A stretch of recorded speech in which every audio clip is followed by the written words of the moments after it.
Be me, Sarah, 28, working in customer service at a tech retail store. Think I'm basically the voice of reason in this male-dominated hellscape. Every day is a new opportunity to educate these knuckle-draggers about basic human decency. Today starts like any other day, ready to fight the patriarchy, one interaction at a time. Walking into work, notice my coworker Angus setting up displays. He's doing it wrong, obviously. Angus, you know that arrangement is really playing into consumerist gender stereotypes, right? He looks confused. Sarah, it's just electronics. The gaming stuff goes on this shelf. Right, and who do you think that's targeting? You're literally perpetuating the myth that technology is a boys' club. Angus sighs, continues working. Look, I'm just following the planogram the company sent us. The company that's run by men, making decisions that exclude women from tech spaces. Sarah, women shop here all the time. Shopping isn't the same as feeling welcomed into the space, Angus. There's a difference between being a consumer and being seen as belonging. Angus stops what he's doing, actually turns to face me. Okay, I'll bite. What would you do differently? Finally, someone willing to learn. Well, for starters, we could integrate products instead of segregating them by assumed gender preferences. You mean put the pink phone cases next to the gaming keyboards? It's not about pink, Angus. It's about dismantling the assumption that certain technologies belong to certain genders. Angus rubs his temples. Sarah, I've been doing this job for 3 years. Customers find what they want faster when similar things are grouped together. That's because they've been conditioned to think that way by systems like this one. Or maybe people just want to find a phone charger without having to search through the entire store. Getting frustrated with his resistance to growth. This is exactly the kind of thinking that keeps women out of STEM fields, Angus. We sell phone accessories and tablets, Sarah. We're not NASA. Every space is a learning space. Every interaction shapes how people see themselves in relation to technology. Customer walks in, middle-aged guy. Aged guy, looking for a laptop. Angus starts to approach him, but I intercept. Time to model inclusive customer service. Hi there. What kind of laptop are you looking for today? Something for my daughter. She's starting college, wants to study engineering. Perfect opportunity to make a point. That's fantastic. Engineering is such an important field, and we need more women in it. Customer nods politely. Yeah, she's always been good with math and science. Has she had to deal with much discouragement? A lot of girls get pushed away from STEM because of societal expectations. Customer looks a bit uncomfortable. Not really. Her teachers have been supportive. That's good, but she should be prepared for what she'll face in college. Engineering programs can be pretty hostile environments for women. Hostile? Her campus visit seemed fine. Well, it's not always obvious. Microaggressions, being talked over in class, professors unconsciously favoring male students. Angus appears next to us. Sarah, maybe we should focus on finding the right laptop specs. Giving him a look that says, I've got this. The technical specs matter, but so does understanding the context she'll be using it in. Turn back to customer. She'll probably want something that can handle CAD software, but also something that doesn't scream gamer girl, if you know what I mean. Customer looks confused.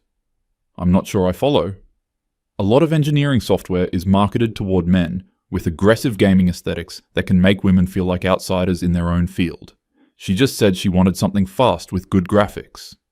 Right, but the way these things are marketed matters. She shouldn't have to choose between performance and feeling like the technology is designed for her. Angus jumps in. We have several laptops that meet her performance needs. Would you like to see some options? Customer nods enthusiastically, clearly wants to move forward. But I'm not done educating yet. Before we look at specific models, has she considered the broader implications of entering a field where she'll be surrounded by men who might not take her seriously? Customer's enthusiasm fades. What do you mean? Studies show that women in engineering face higher rates of imposter syndrome, partly because they're constantly having to prove themselves in ways their male peers don't. She seems pretty confident. That's great, but confidence can be worn down by systemic barriers. Has she thought about finding other women in her program to connect with? Angus is getting visibly annoyed. Sir, if you'd like to see some laptops, I can show you our engineering-friendly models. Customer looks relieved.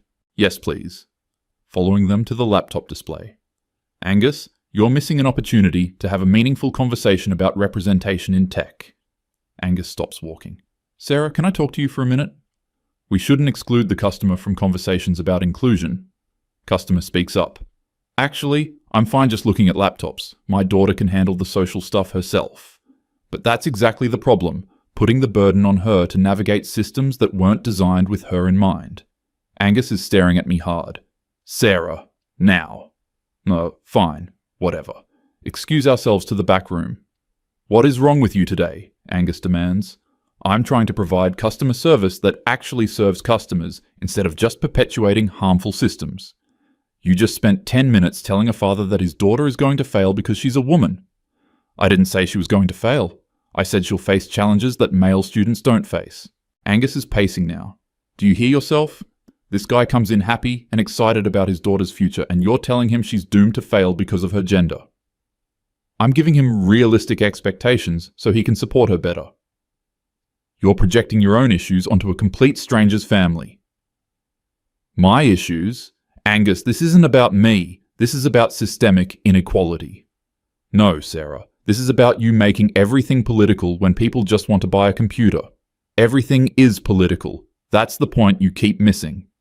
A father buying his daughter a laptop is not a political statement. The fact that you think it's not political is exactly the privilege you need to examine. Angus stops pacing, looks at me like he's seeing me for the first time. Sarah, do you realize what you just did to that interaction? I tried to inject some awareness into a conversation that was happening in a bubble of privilege. You took a man's joy about his daughter's achievements and turned it into anxiety about her future failures. Getting defensive because he's clearly not understanding the bigger picture. I'm trying to prepare them for reality. Whose reality, Sarah? Yours. The reality of women in STEM fields. Have you worked in a STEM field, Sarah? Pause. That's not the point. I don't need personal experience to understand systemic oppression. Angus laughs, but not in a happy way. Right, so you've never experienced what you're warning them about, but you're certain it's going to happen to his daughter. Research exists, Angus. Statistics exist. And so do individual people who don't fit your statistics. Exceptions don't disprove patterns. But patterns don't define individuals either. We go back out to find the customer looking at laptops with another employee, Jake. They seem to be having a normal, productive conversation about processing power and warranty options. Approach them to rejoin the conversation. Sorry about that. Did Jake explain our inclusive tech support options? Jake looks confused. Inclusive tech support? You know, making sure she has resources for dealing with bias in her program. Customer interrupts. Actually, we're just comparing these two models. Jake's been really helpful explaining the technical differences. Technical differences are important, but so is the social context of technology. Jake and the customer exchange a look. Customer speaks carefully. I appreciate your concern, but I think my daughter is capable of handling whatever comes up. Of course she's capable. That's not the issue. The issue is that she shouldn't have to handle extra challenges just because she's a woman. Jake tries to redirect. So between these two laptops, the main difference is... Interrupting because this is important. Before we talk specs, has anyone discussed with her the importance of documenting incidents of bias? It can be really valuable for women in tech to keep records. Customer looks actually annoyed now. Records of what? She hasn't even started classes yet. Right, but being proactive about these things helps. When microaggressions happen, and they will happen, having documentation can be really empowering.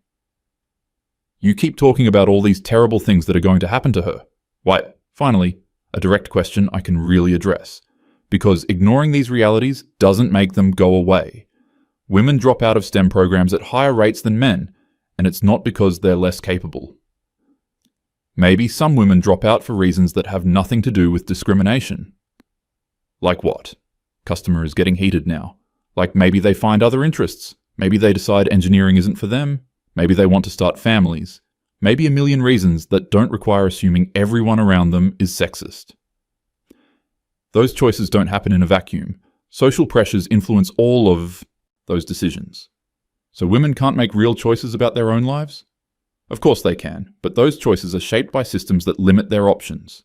Or maybe some women just don't want to be engineers, and that's okay. Getting frustrated with his refusal to engage seriously. When boys don't want to be engineers, nobody asks if it's because of societal pressure. When girls don't want to be engineers, it's seen as natural preference. Don't you see the double standard? Customer takes a deep breath. Look, my daughter has wanted to be an engineer since she was 8 years old. She's taken advanced math and science throughout high school.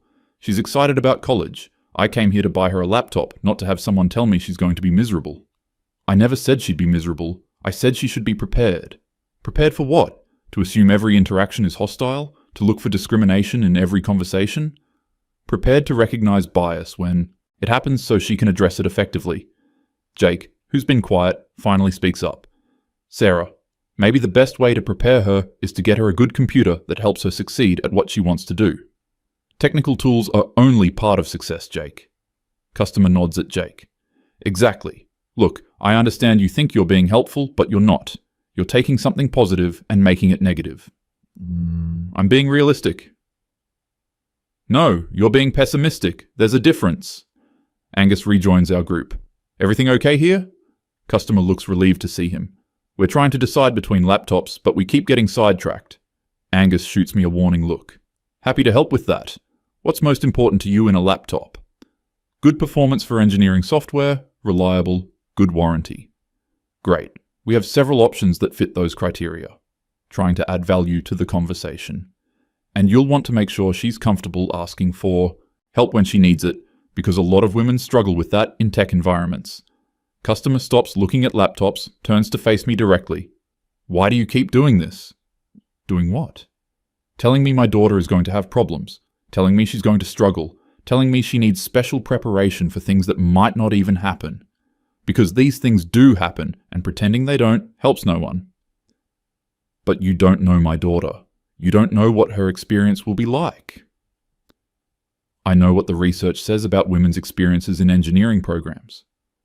Research about other people, not her, getting frustrated because he's missing the point. Individual experiences are shaped by broader patterns.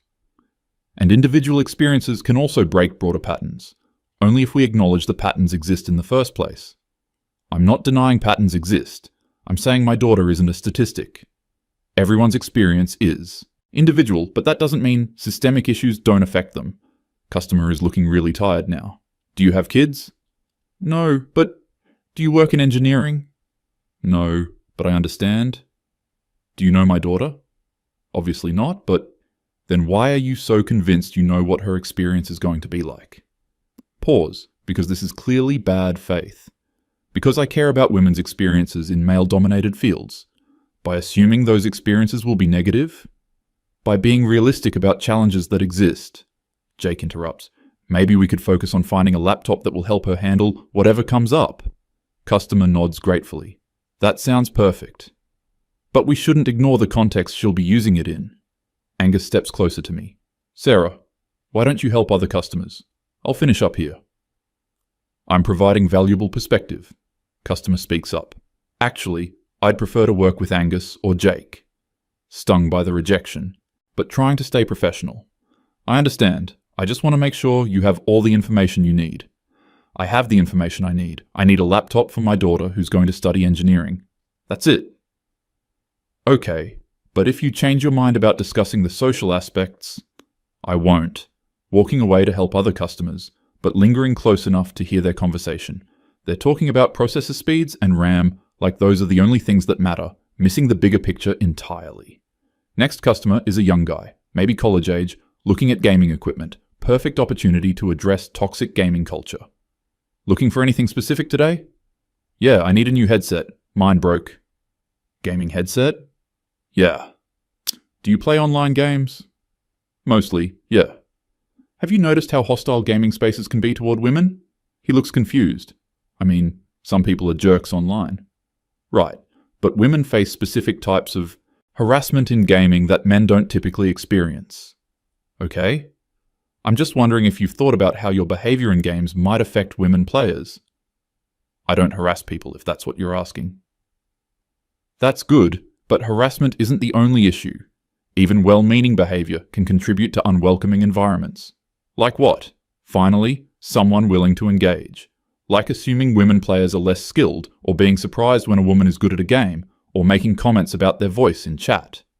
I don't do any of that stuff. That's great, but do you call out other players when they do? He shifts uncomfortably. I mean, if it's really bad. What counts as really bad to you? Like actual threats or really explicit stuff? But not the smaller stuff that still makes women uncomfortable? I don't know. I'm not responsible for everyone else's behavior. But silence can be interpreted as agreement. When you don't speak up, you're kind of enabling the behavior. So I'm supposed to police everyone in every game? Not police. Just create a more inclusive environment. By starting arguments with strangers online? By making it clear that disrespectful behavior isn't okay? He's getting defensive. Look, I just want to play games and have fun. I'm not trying to make anyone uncomfortable, but I'm also not trying to be the social justice police. Social justice police? Is that how you see efforts to make gaming more welcoming? I see it as making everything complicated when it doesn't need to be. It's only complicated if you think women feeling welcome is complicated. That's not what I said. But it's what you implied. No, it's what you interpreted. Getting frustrated with his defensiveness. When marginalized groups tell you about their experiences, the appropriate response is to listen and learn, not to dismiss their concerns as complicated. I'm not dismissing anything. I'm saying I can't control other people. But you can control your own response to other people's behavior. And I told you I don't harass anyone. Not harassing isn't the same as actively supporting inclusion. So I have to actively fight for inclusion, or I'm part of the problem?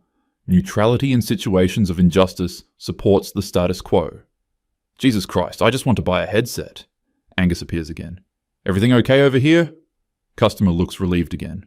I'm looking for a gaming headset. She's trying to recruit me for some kind of gaming activism. Angus sighs. Sarah, can you handle inventory in the back for a bit? I'm helping a customer understand the social impact of gaming culture. The customer wants a headset, Sarah. And I'm trying to help him be a better member of gaming communities. Customer interrupts. I didn't ask for help with that. Sometimes we need to hear things we didn't ask for. Customer stares at me. Are you serious, right? Now? Dead serious. Your comfort isn't more important than women's safety in gaming spaces. My comfort? You're lecturing me about things that have nothing to do with why I came here. Angus steps between us. Sarah, inventory, now. Fine, but this conversation matters. Customer shakes his head. No, it doesn't. Not here, not now, not with me. Heading to the back room, can hear Angus apologizing to the customer. They're talking about headset features now, completely missing the opportunity for education. Typical male avoidance of uncomfortable topics. Jake finds me in the back room. Sarah, what's going on today? I'm trying to do meaningful work instead of just pushing products. But you're making customers uncomfortable. Sometimes discomfort is the beginning of growth. Or sometimes discomfort is just discomfort, and people leave without buying anything. If they're not willing to examine their role in harmful systems, maybe they shouldn't be buying products that enable those systems. Jake stares at me. You want to stop selling gaming equipment because of online harassment? I want to sell gaming equipment to people who understand their responsibility to create inclusive spaces. Sarah, that's not how retail works. Maybe retail needs to change. Maybe you need to understand what your job actually is.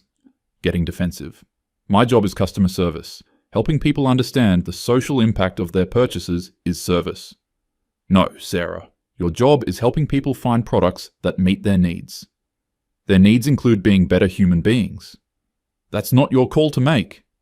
Someone has to make it. Jake looks tired. Why does it have to be you? Because if not me, then who? Angus clearly won't do it. You won't do it. Maybe because it's not appropriate in a retail environment. When is it appropriate? When do we have conversations about how technology and culture intersect? I don't know, but not when people are trying to buy laptops for their daughters or headsets for gaming. Those are exactly the moments when these conversations matter most. Angus comes into the back room. Sarah, we need to talk. About what? About your behavior today. My behavior? I'm trying to provide educational customer service. You're driving customers away. Good customers won't be driven away by conversations about inclusion. Sarah, the customer looking for a laptop just left without buying anything. Pause. Maybe he realized he needed to have more conversations with his daughter about what she'll face. Or maybe he decided to shop somewhere else because our employee made him feel bad about being excited for his daughter's future. I didn't make him feel bad. I gave him realistic information. You told him his daughter was going to face discrimination and harassment. She probably will. That's not my fault. That's reality. But it's not your place to assume that about her. Specific situation. Getting frustrated with their resistance. So we're supposed to pretend discrimination doesn't exist? We're supposed to sell computers and headsets, Sarah. And perpetuate systems of oppression through our silence? We're supposed to do our jobs. This is my job. Customer service means serving customers' actual needs, not just their consumer needs. Jake speaks up. Their actual need was buying products of Sarah. Their actual need is understanding how those products fit into broader systems of power and privilege. Angus and Jake exchange a look. Sarah, sit down. Why? Because we need to have a serious conversation about your approach to customer service. Sitting down reluctantly. I'm listening.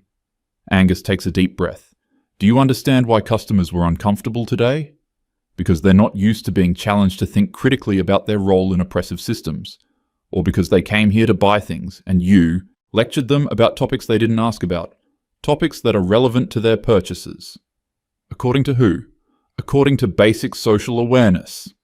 Jake leans forward. Sarah, do you think maybe your approach might be counterproductive? Counterproductive how?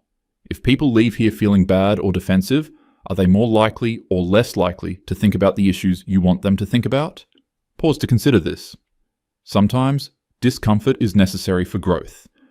But if they just avoid the discomfort by shopping elsewhere, no growth happens at all. Starting to get the feeling they're ganging up on me. So your solution is to say nothing? To just enable harmful systems through our silence? Angus sighs. My solution is to do our jobs well and treat customers with respect. I am treating them with respect. I'm respecting their capacity to learn and grow. You're not respecting their right to make purchases without being lectured. Rights aren't more important than responsibilities. Their responsibility to listen to your social commentary, their responsibility to understand how their choices affect others. Jake shakes his head. Sarah, you don't get to decide what other people's responsibilities are. Someone has to. If we all just focus on our own little bubbles, nothing changes. But forcing conversations on unwilling participants isn't effective activism. So what is effective activism? I don't know, but probably not ambushing customers in a retail store, feeling attacked and misunderstood. I'm not ambushing anyone. I'm trying to have meaningful conversations about important topics. With people who didn't consent to those conversations, Angus points out. Consent? We're talking about social awareness, not personal information. Consent to having their shopping experience turned into a social justice workshop. Maybe every experience should be a learning experience. Maybe people deserve to buy headsets without being told they're responsible for online harassment, Jake says. If they're not responsible, then who is? The people actually doing the harassing. And the people who stay silent when harassment happens. So every gamer is responsible for every bad thing that happens in gaming? Every person is responsible for the culture they participate in. Angus throws his hands up. Sarah, by that logic, you're responsible for every bad thing that happens in retail because you work in retail. That's different. How is that different? Because I'm actively working to change retail culture by having these conversations. No, you're making customers uncomfortable and driving away business. Good. If our business model depends on avoiding difficult conversations, maybe we shouldn't be in business. Angus stares at me. Sarah, do you hear yourself? I hear someone who cares more about justice than profit. You hear someone who wants to put her co-workers out of a job for the sake of unsolicited social commentary. That hits different than expected. That's not what I want. But it's the logical result of what you're doing. People need to have these conversations somewhere. Agreed. But somewhere doesn't have to be here, with customers who didn't ask for them. Jake leans back in his chair. Sarah, can I ask you something?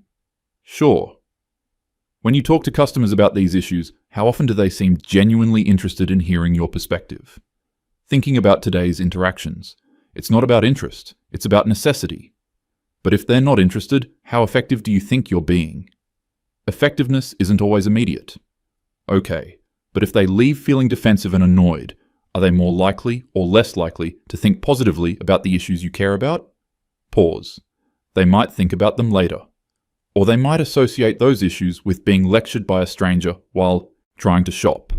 This is an uncomfortable thought. So you think I should just stay silent? I think you should consider whether there might be more effective ways to promote the changes you want to see. Like what? Angus speaks up. Like focusing on being excellent at your actual job, so people have positive experiences here. Positive experiences that reinforce harmful systems? Positive experiences that make people feel good about shopping here so they come back and tell their friends. And then what? More people come here to buy things without thinking about the broader implications? More people come here and interact with someone who does excellent work and treats them well. That's not enough. Why not? Struggling to articulate this. Because there are bigger problems that need addressing. And you think addressing them in our store with customers who didn't ask is the most effective approach? Someone has to start these conversations somewhere. But does it have to be you, here, now, with unwilling participants? Getting emotional because they're not understanding. If not me, then who? If not here, then where? If not now, then when? Jake speaks gently. Sarah, there are lots of people having these conversations in lots of places. You don't have to carry the entire burden of social change. But if everyone thinks someone else will do it, no one does it. That's not true. People are working on these issues in appropriate contexts all the time. Appropriate contexts? Contexts where people choose to engage with these topics. People don't choose to confront uncomfortable truths. That's why they need to be confronted with them. Angus sighs deeply. Sarah, what if forcing these conversations actually makes people more resistant to the ideas you care about? This stops me short. What do you mean? What if associating social justice with unwanted lectures makes people less sympathetic to social justice causes? That would be their choice. But it would be a choice influenced by your approach. Uncomfortable silence while I process this. So you're saying I'm hurting the causes I care about? I'm saying it's possible that your approach might be counterproductive. Then what should I do? Focus on doing your job well and treating people with genuine respect for their autonomy. Autonomy to remain ignorant. Autonomy to make their own choices about when and how they engage with social issues. Even if those choices perpetuate harm? You can't control other people's choices, Sarah. You can only control your own. Feeling defeated, but still convinced I'm right. This is exactly why nothing changes. Everyone's too comfortable to have difficult conversations. Jake leans forward. Or maybe change happens more effectively through relationship building than through confrontation. Relationship building with people who benefit from unjust systems? So, relationship building with people, period. People are more likely to listen to someone they trust and respect. They should listen because the issues matter, not because they like the messenger. Should? Yes. But in reality, relationships matter for how people process new information. Angus nods. Sarah, think about it this way. If someone approached you in a store and started lecturing you about something you hadn't asked about, how would you respond? I'd listen because I care about learning and growing.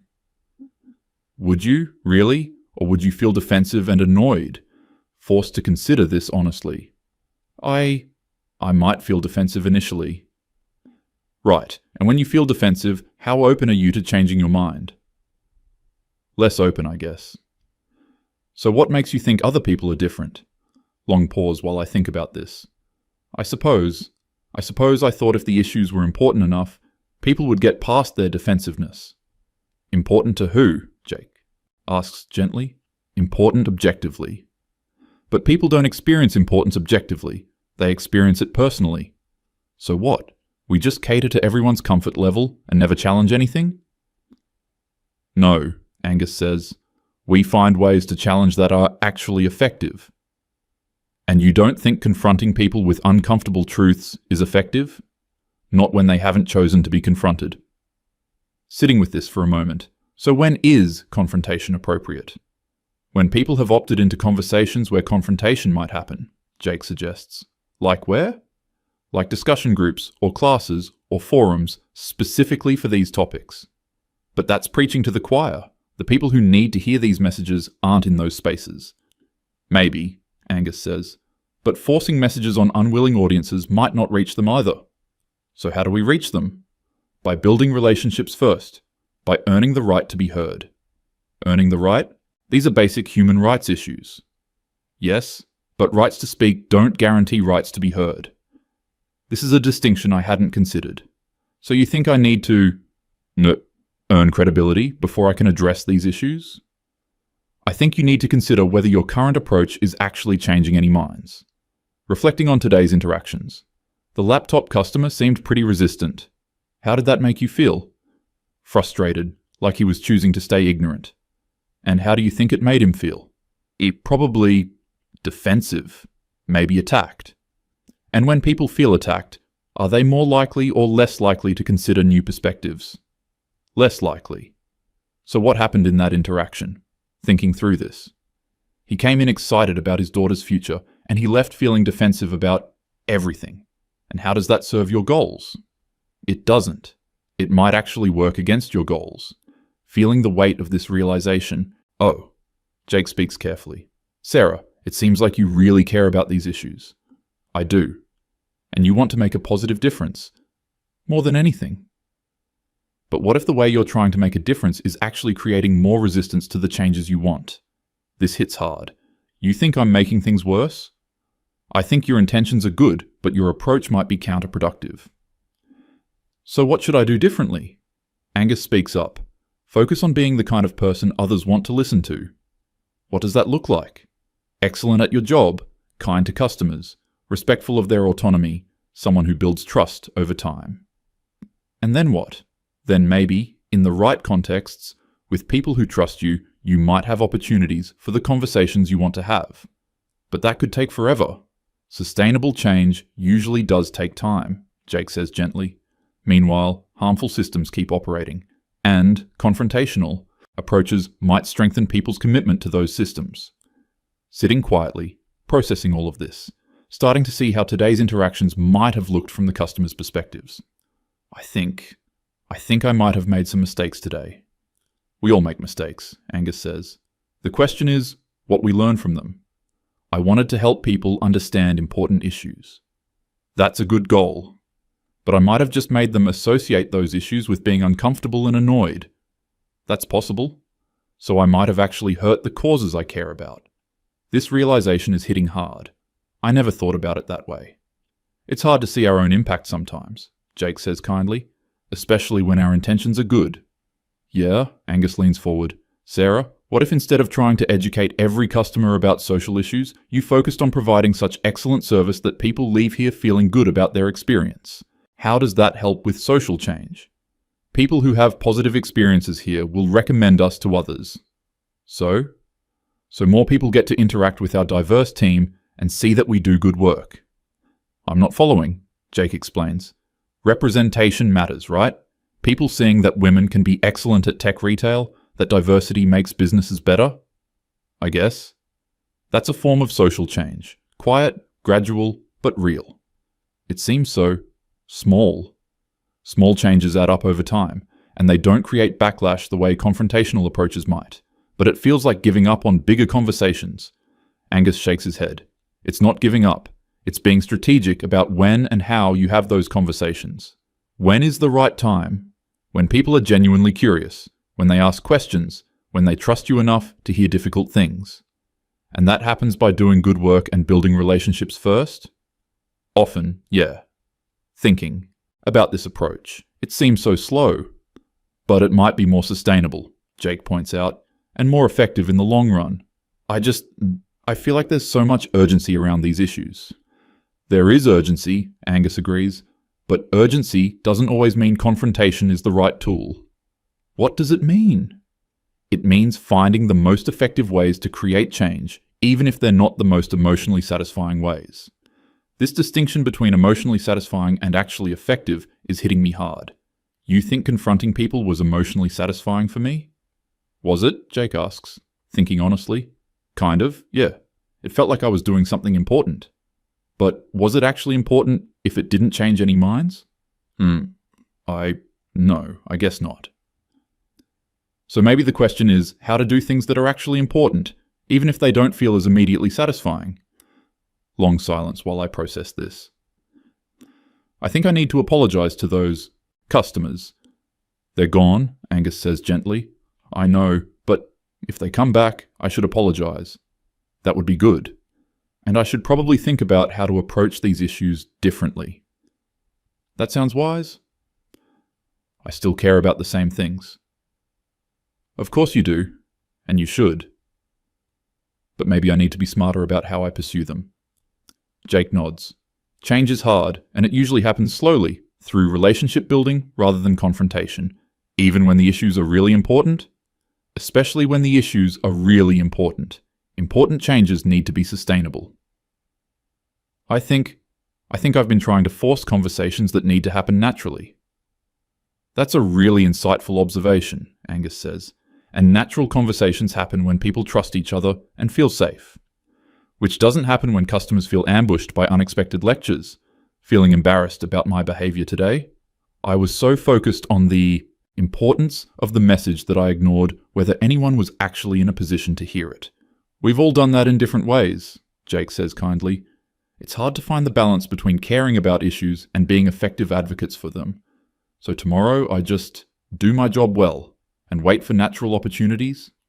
Tomorrow you focus on providing excellent customer service, Angus confirms, and if opportunities for deeper conversations arise naturally, with willing participants, then maybe you explore them carefully. But not with every customer who walks through the door. No, definitely not with every customer. Most customers just want to buy things and have a pleasant experience doing it. And that's okay. That's more than okay. That's their right. Standing up, feeling like this conversation has fundamentally shifted something for me. I think I understand now why people seem so frustrated with me today. It takes courage to examine our own behavior like this, Jake says. I don't feel courageous. I feel like I messed up.